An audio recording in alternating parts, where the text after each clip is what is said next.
오늘은 인생의 주인을 바꾸라는 제목으로 하나님 말씀을 전하겠습니다. 신앙에서 하나님의 길을 따랐던 유다 지파의 DNA가 있어요. 우리 안에도 있습니다. 반면에 언제나 원망과 불평했던 에브라임 지파의 DNA도 우리 안에 있어요. 우리 그게 없는 게 아니라 다 있습니다. 성도는 자녀에게 재산이 아니라 신앙을 전수해야 된다고 합니다. 우리 다 알고 있어요. 불평과 원망의 에브라임 DNA를 가져서는 안 되는 것도 우리가 알고 있습니다. 믿음과 순종의 다윗의 DNA, 유다 지파의 DNA죠. 이걸 가져야 된다는 것. 그걸 갖기 위해서는 하나님께만 소망을 둬야 된다는 것입니다. 여러분, 저와 여러분이 하나님께만 소망을 두시기를 바랍니다. 다른 소망이 없어요. 오직 하나님께만 소망이 있습니다. 주님께 소망을 두는, 하나님께만 소망을 두는 자들은 그 마음의 주인이 하나님이에요. 그래서 인생의 주인이 바뀌면 진정한 행복이 온다, 그런 말이 있습니다. 이 글자를 그냥 우리 올라오는 계단에다 새겨두고 싶어요. 한번 따라 할까요? 인생의 주인이 바뀌면 진정한 행복이 옵니다. 우리가 물질을 많이 벌었어요. 근데 행복하지 않대요.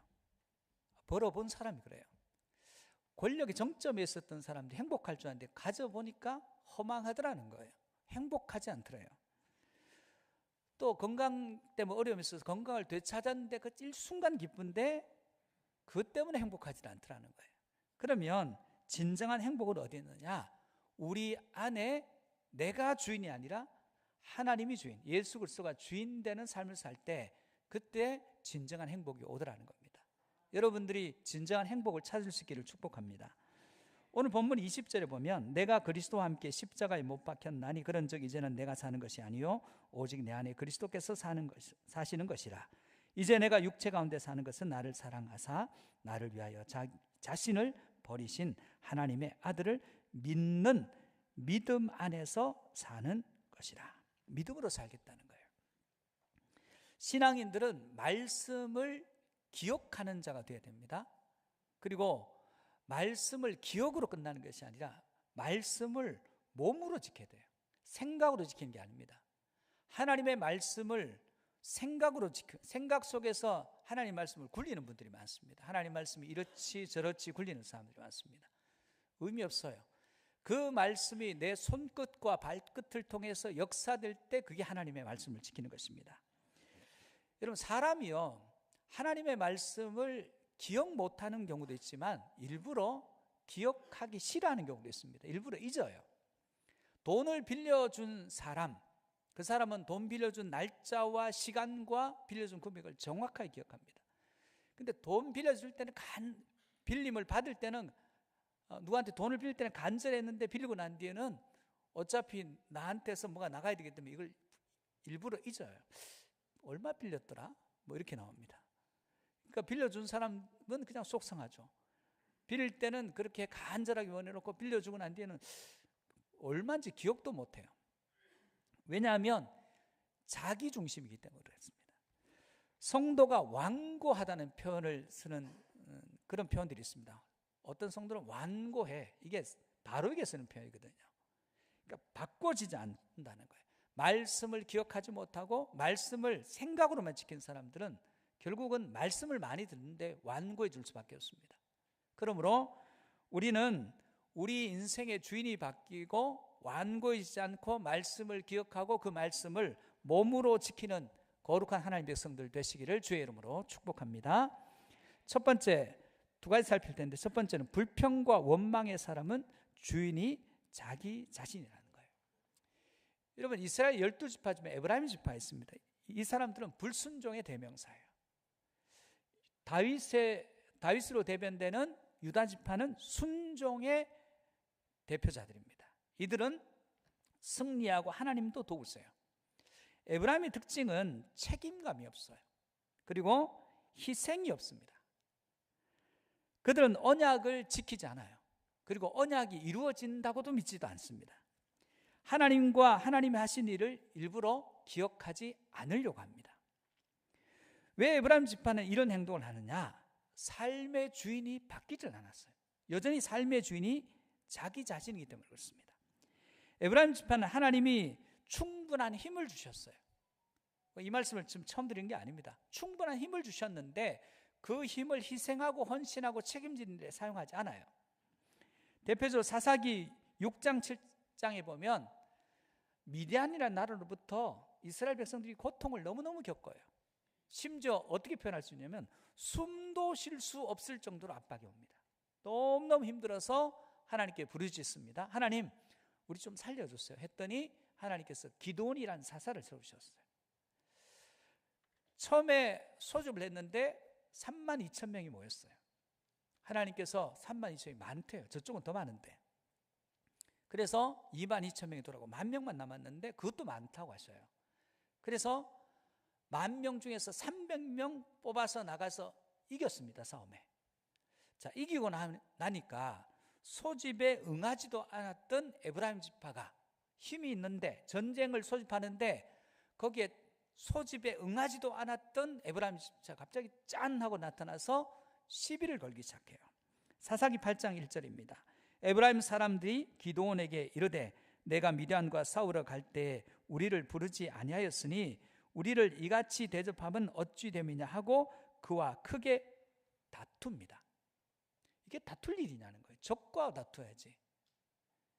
승리했으면 고생했다, 우린 참여도 못해, 미안하다 될 텐데 오히려 다투어서 마음 좋은 기드온이 그래 너네가 더 낫지, 너네 갔으면 완전히 이겼을 텐데, 그러면서 너네가 참여 못한 것이 아쉽다 이 정도로 하고 대충 얼르고 전리품 주고 하니까 이들의 화가 풀렸대요. 지금 화를 누가 내야 될지 모릅니다. 화를 내야 될 것은 기드온이 내야 되는데 오히려 소집에 응하지도 않았던 에브라임 집사가 화내고 전리품 챙깁니다. 기드온이 사람이 좋아서 그렇지 정말 독한 사람 만나면 큰일 나죠. 입다라는 인물이 있습니다. 암몬이 이스라엘 백성을 압박해요. 그래서 하나님이 입다를 사사로 또 세웁니다. 첩의 자식이고 어릴 때부터 왕따 당해서 상처가 많은 사람이에요. 성격이 보통이 아닌 사람입니다. 그런데도 하나님이 세우셔서 사사로 세우셔서 암몬을 물리치는데 이때도 에브라임이 안 나왔어요. 소집에 응하지 않았습니다. 전쟁 끝났습니다. 이겼습니다. 또 왔어요.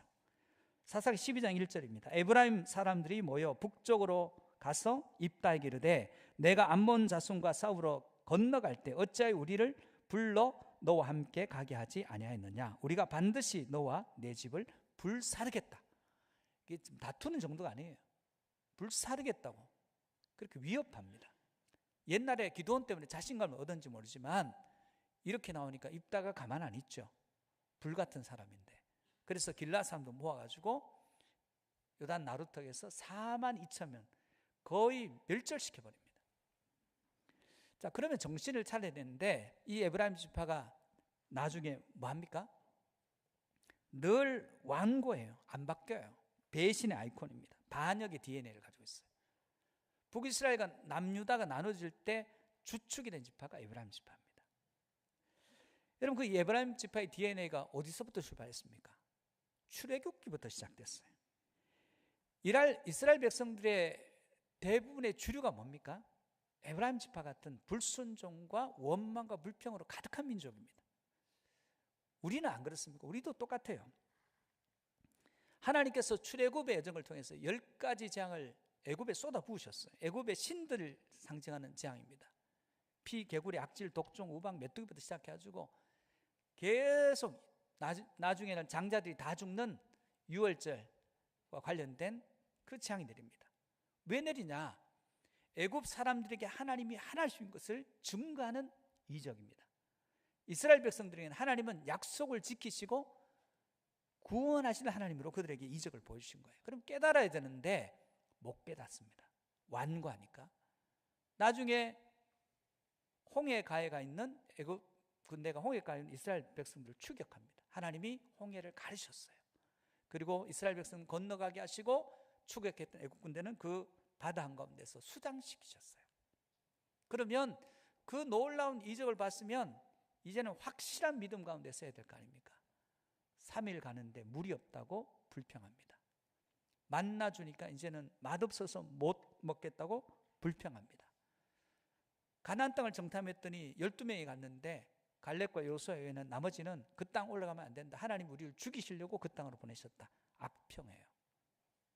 그때 하나님께서 그들이 원망 불평했던 그 숫자를 세고 계셨던 것 같아요. 민수기 14장 21절 25절입니다.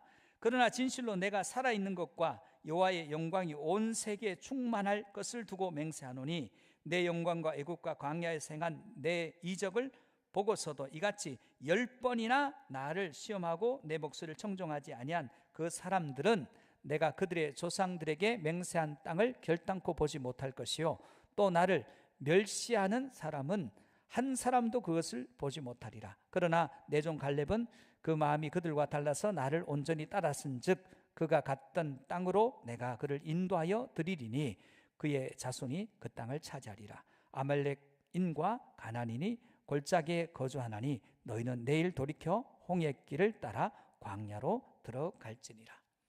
하나님 세고 계셨어요. 원망과 불평하는 것들을.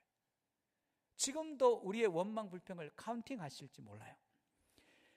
여기서 멸시라는 단어가 나오는데 여러분 하나님을 믿습니까? 그런데 멸시가 뭔지 아세요? 하나님을 믿지 않는 게 멸시예요. 하나님의 구원을 믿지 않는 게 멸시입니다. 좀 멸시한 적 없어요. 하나님을 믿지 않는 자체가 멸시라는 거예요.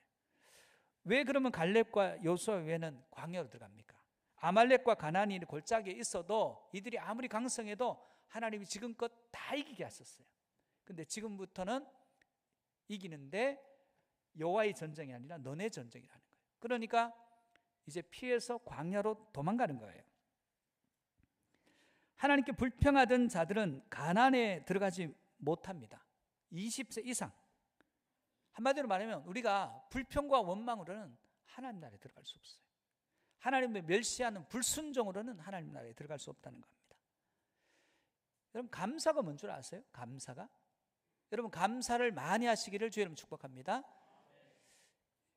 감사는 뭐냐면 여러분 감사금 하시는 분들 금년도 감사금을 많이 하셨던데 감사의 의미를 알고 감사해야 됩니다. 감사는 어떤 일이 일어났을 때 하나님 이거 주셔서 감사해가 아니에요.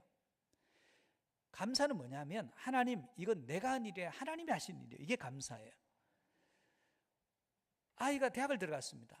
아이 실력으로 된 거 아닙니다. 하나님의 은혜로 된 거예요. 사업에 승리했습니다. 하나님이 하신 거지 내가 실력으로 된 거 아닙니다. 건강을 회복했습니다. 내 노력으로 된 거 아닙니다. 하나님이 은혜로 되게 하신 거예요. 그래서 감사는 한번 따라하겠습니다. 감사는 하나님이 하셨어요. 그 의미가 포함되지 않으면 감사 아닙니다. 하나님 이거 주셨으니까 내가 대가로 이거 드립니다. 이거 감사 아닙니다.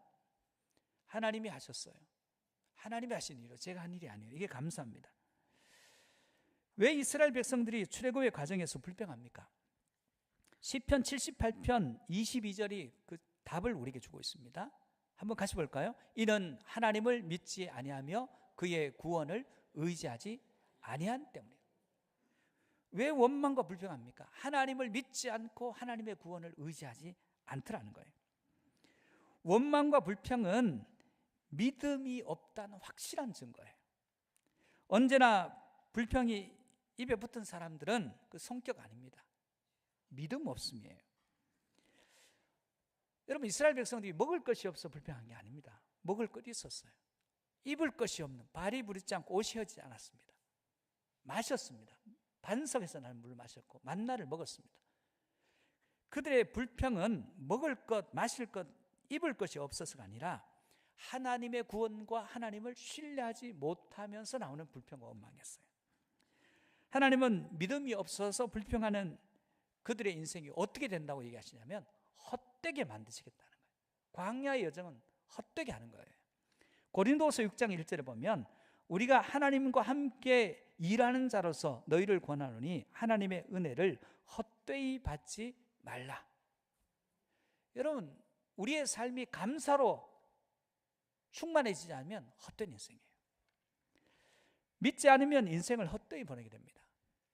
민수기 14장 31절 35절 다시 보면 너희가 사로잡히겠다고 말하던 너희의 유아들은 내가 인도하여 드리리니 그들은 너희가 싫어하던 땅을 보려니와 너희의 시체는 이 광야에서 엎드려질 것이요 너희의 자녀들은 너희 반역한 죄를 지고 너희의 시체가 광야에 소멸되기까지 40년을 광야에서 방황하는 자가 되리라. 너희는 그 땅을 정탐한 날수인 40일을 하루를 1년으로 쳐서 그 40년간 너희의 죄악을 담당할지니 이걸 담당할 때 너희는 그제서야 내가 싫어하면 어떻게 되는지를 알리라 하셨다라. 나 여호와가 말하였거니와 모여 나를 거역하는 이 악한 온 회중에게 내가 반드시 이같이 행하리니 그들이 이 광야에서 소멸되어 거기서 죽으리라. 여러분, 불평했던 그들은 광야에서 다 헛되이 소멸되었습니다. 그러면서 하나님이 원망과 불평한 자를 그 결국을 광야 여정을 통해서 보여주신 거예요. 하나님을 향해서 마음이 없으면, 하나님께 중심이요 하나님이 주인이 되지 못하면 인생이 헛돼요.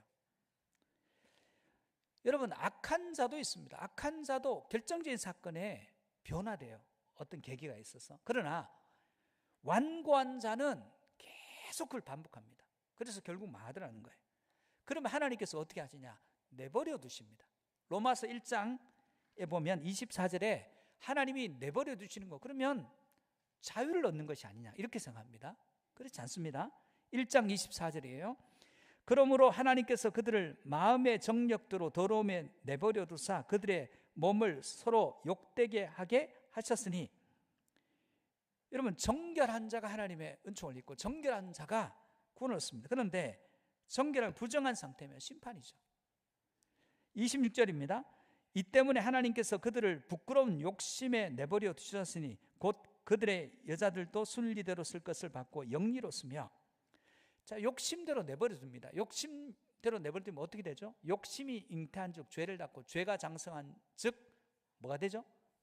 죽는 거죠. 내버려 두고로 끝나는 게 아니에요. 1장 28절입니다. 로마서 1장. 또한 그들이 마음에 하나님 두기를 싫어하며 하나님께서 그들을 그 상실한 마음대로 내버려 두사 합당하지 못한 일을 하게 했습니다. 엉뚱한 일 계속하는 거예요. 합당하지 못한 일. 상실, 하나님이 없는 인생은 엉뚱한 일 합니다. 하나님이 있는 인생은 하나님이 기뻐하신 일, 그 인생의 보배로운 일을 하는 거예요.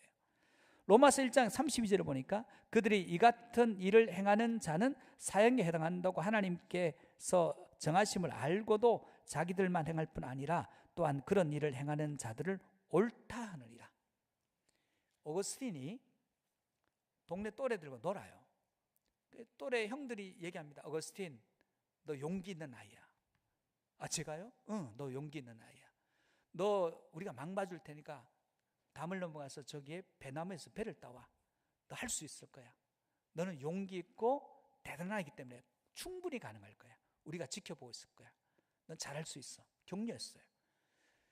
그 격려에 힘입어 가서 배나무에서 배를 따서 와서 어거스틴이 이렇게 고백합니다. 아기우, 나를 칭찬했다는 거예요. 격려했다는 거예요. 너 잘할 수 있다고 용기를 주고 힘을 줬다는 거예요.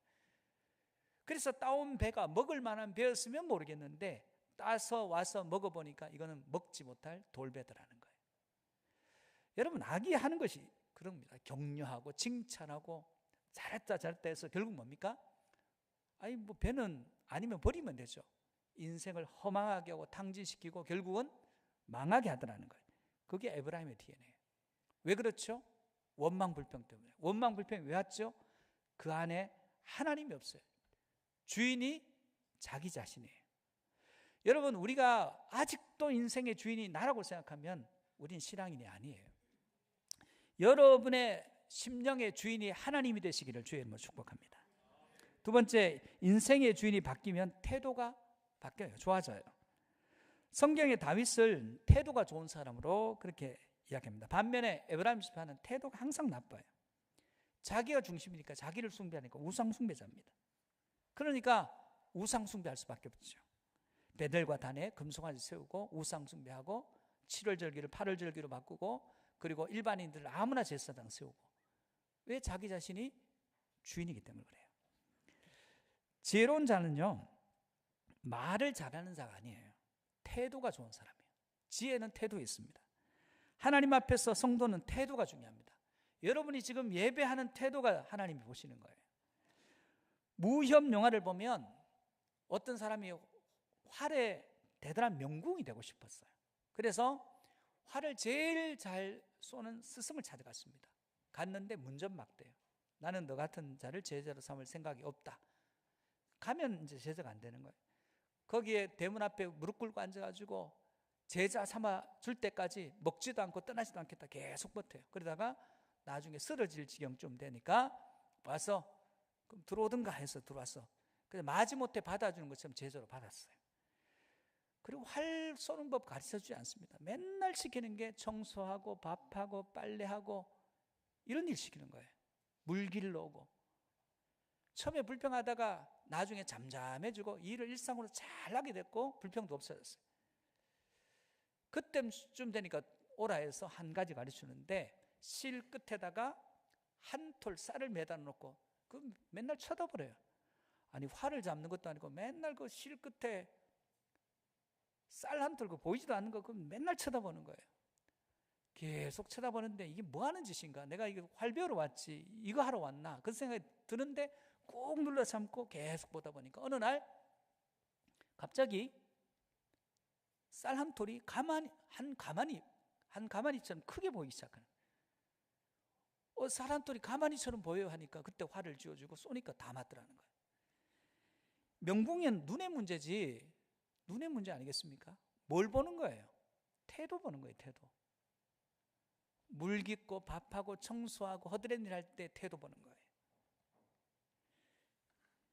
다윗이 유다지팡이의 표준입니다. 하나님 뭐 보세요? 태도 보시는 거예요. 다윗의 능력 보시는 거 아닙니다. 태도 보는 겁니다. 왜 다윗이죠? 이새가 다윗에게 양치는 걸 일을 시켜요. 막내고 형들은 전쟁터에 가 있어서 그런지 모르지만 다윗이 양을 쳐요. 얼마나 열심히 치는지 사자와 곰이 와서 양을 움켜가면 끝까지 따라가서 사자와 곰의 발톱에서 그 양을 구해와요. 열정도 생명 걸고 양을 칩니다. 왜 이렇게 합니까?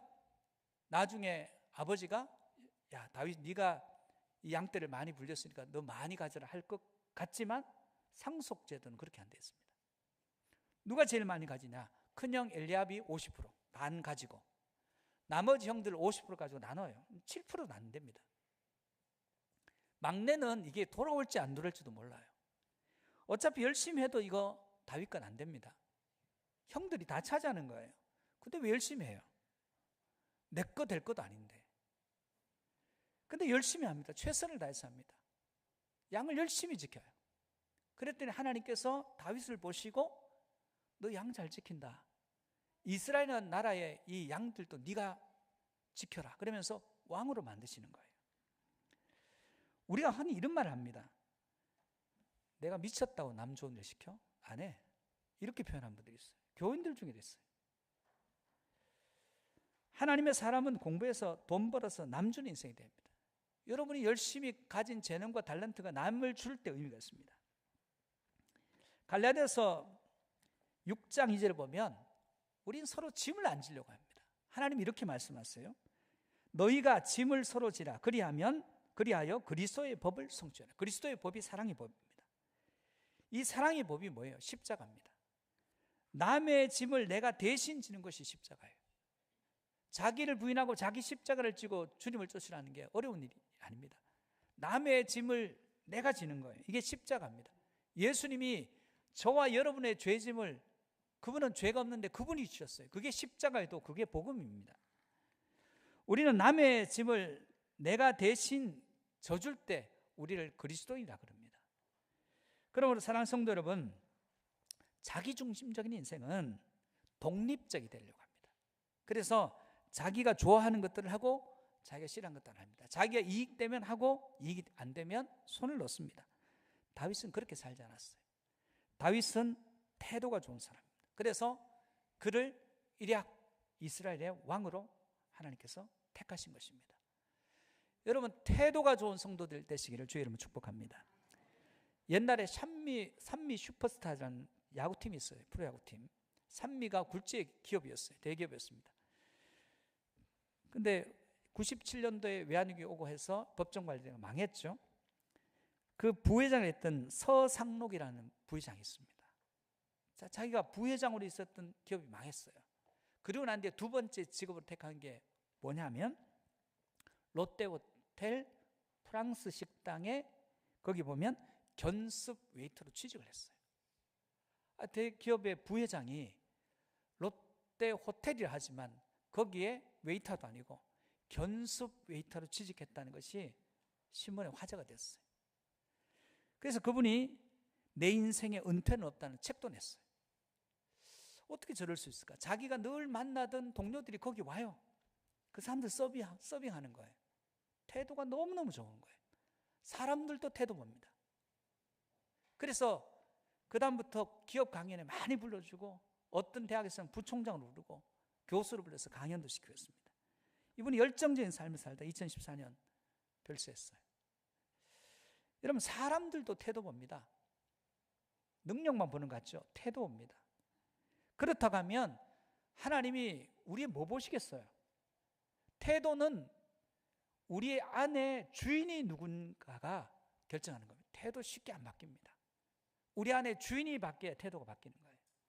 여러분 안에 주인이 아직도 여러분이면 태도 바뀌는 것은 불가능합니다.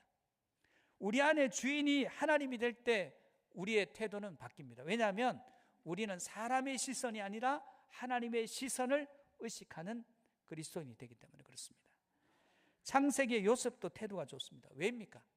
인생의 주인이 하나님이거든요. 창세기 39장 3절입니다. 그의 주인이 여호와께서 그와 함께 하심을 보며 또 여호와께서 그의 범사에 형통하게 하심을 보았더라.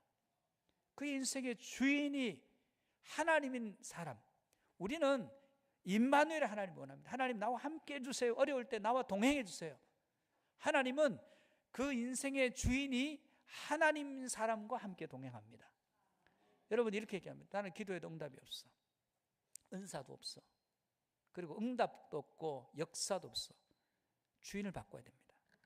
다니엘도 태도가 좋은 사람입니다. 왜일까요? 그 인생의 주인이 하나님입니다. 다니엘서 1장 8절에서 9절입니다.